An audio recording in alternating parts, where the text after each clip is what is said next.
પ્રત્યુષ, આજે શું છે? હોળી. અને હોળી કેમ ઉજવવામાં આવે છે ખબર છે? ભૂલી ગયા ને તમે?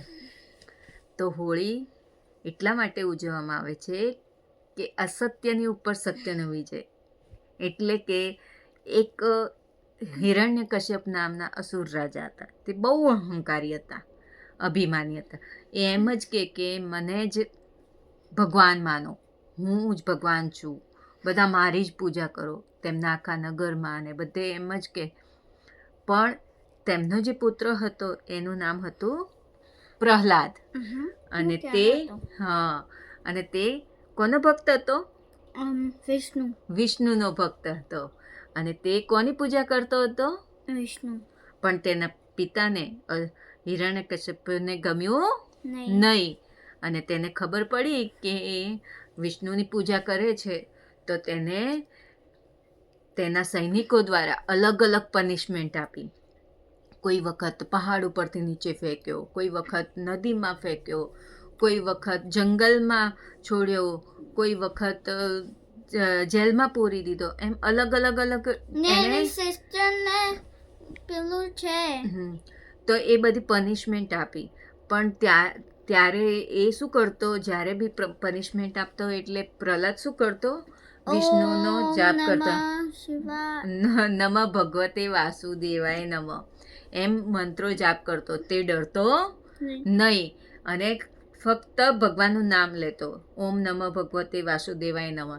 એટલે એને શક્તિ મળતી, પાવર મળતો અને તે ક્યારેય ડરતો નહીં. એટલે એને વિષ્ણુ ભગવાન એની સહાયતાએ આવતા, એને સેવ કરતા. પછી એક વખત હિરણ્યકશ્યપે એના બેન હોલિકાને બોલાવી અને એને એવું વરદાન હતું કે અગ્નિમાં બળી શકે નહીં. માટે તેને હોલિકાને બોલાવી અને એક ચિતા તૈયાર કરી અને એના ઉપર બેસાડી અને પ્રહલાદને એના ખોળામાં બેસવાનું કહ્યું. તો પ્રહલાદ ત્યારે પણ ડર્યો નહીં. અને પછી હોલિકાને એના ખોળામાં બેસાડી અને ચિતા પ્રગટી. ત્યારે ફરી પ્રહલાદે શું કર્યું? ફરીથી જાપ શરૂ કર્યા. ઓમ નમો ભગવતે વાસુદેવાય નમઃ એમ જ જાપ ચાલુ કર્યા.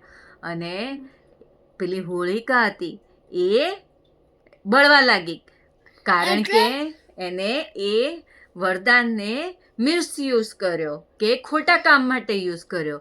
એટલે એને ભગવાને આપેલું વરદાન ફળ્યું નહીં. અને જે પ્રહલાદ હતો એ ભગવાનનું નામ લીધું એટલે એ શું થયું? બચી ગયો. તો આમ હંમેશા આપણે કેવા કામ કરવા જોઈએ?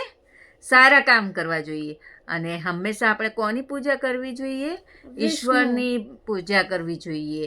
અને એ આપણને હંમેશા સહાયતા કરે.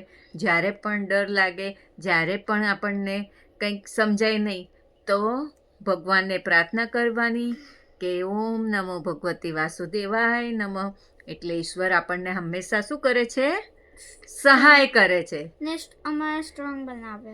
રાઈટ. તો આ વાર્તા અમારી ગમી હોય તો લાઈક કરજો, શેર કરજો અને અમારા પેજને ફોલો કરજો. ધન્યવાદ.